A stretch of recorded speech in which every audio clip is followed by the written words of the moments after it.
മലബാർ കൈപ്പാട് farmers society സംഘടിപ്പിക്കുന്ന കൈപ്പാട് ഫെസ്റ്റിന്റെ ഭാഗമായി ഞാറുനടീൽ ഉത്സവം നടന്നു. എം വിജിൻ MLA ഉദ്ഘാടനം ചെയ്തു.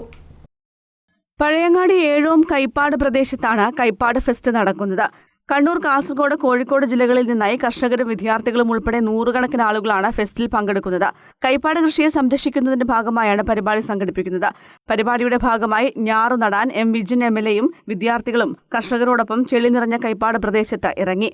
നേരത്തെ കൂന കൂട്ടി വിത്തിട്ട് തയ്യാറാക്കിയ ഞാറ് തൂമ്പ കൊണ്ട് കൊത്തിയിളക്കി കൈപ്പാട് പ്രദേശത്ത് നടന്ന പ്രവൃത്തി വിദ്യാർത്ഥികൾ ഉൾപ്പെടെയുള്ളവർക്ക് ഏറെ ആവേശമായി.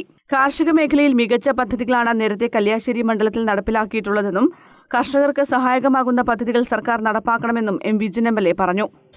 മറ്റ് നെൽകൃഷികളിൽ നിന്ന് വളരെ വ്യത്യസ്തമായി ഒരുപാട് കഠിന പ്രയത്നം കൂടിയുള്ള ഒന്നാണ് നമ്മുടെ കൈപ്പാട് കൃഷി.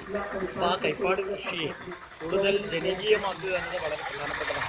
കാരണം പലരും ഈ കൃഷിയിൽ നിന്ന് പിൻവാങ്ങൽ ഉൾപ്പെടെയുള്ള ഭാഗങ്ങൾ വരുമ്പോൾ അവരെ ഈ കൃഷിയിൽ തന്നെ നിലനിർത്താൻ കർഷകന് കൂടുതൽ വരുമാനം ഉണ്ടാക്കാൻ അതോടൊപ്പം തന്നെ ഈ ഫെസ്റ്റിൻ്റെ ഭാഗമായി ഈ കൃഷിരീതിയുടെ പഠനം ഉൾപ്പെടെ നൽകിക്കൊണ്ട് പുതിയ കർഷകരെ ഈ മേഖലയിലേക്ക് കൊണ്ടുവരാനും ഒക്കെയാണ് ഈ ഫെസ്റ്റ് നടത്തുന്നത്.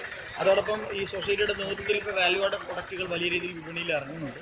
അപ്പോൾ അതിനെ കുറച്ചുകൂടി വിപുലീകരിക്കുകയും കർഷകന് പരമാവധി വരുമാനം എത്തിക്കുന്നതിന് വേണ്ടിയുള്ള ശ്രമങ്ങൾ നടത്തും. ജില്ലാ പഞ്ചായത്ത് പ്രസിഡന്റ് അഡ്വക്കേറ്റ് ബിനോയ് കുര്യൻ മുഖ്യപ്രഭാഷണം നടത്തി. ഏഴോം പഞ്ചായത്ത് പ്രസിഡന്റ് KN ഗീത അധ്യക്ഷത വഹിച്ചു. T Vanaja, AV Shima, R Babithakumari, P Govindan, OV Vijayan തുടങ്ങി നിരവധി പേർ സംബന്ധിച്ചു. News bureau, Pazhayangadi.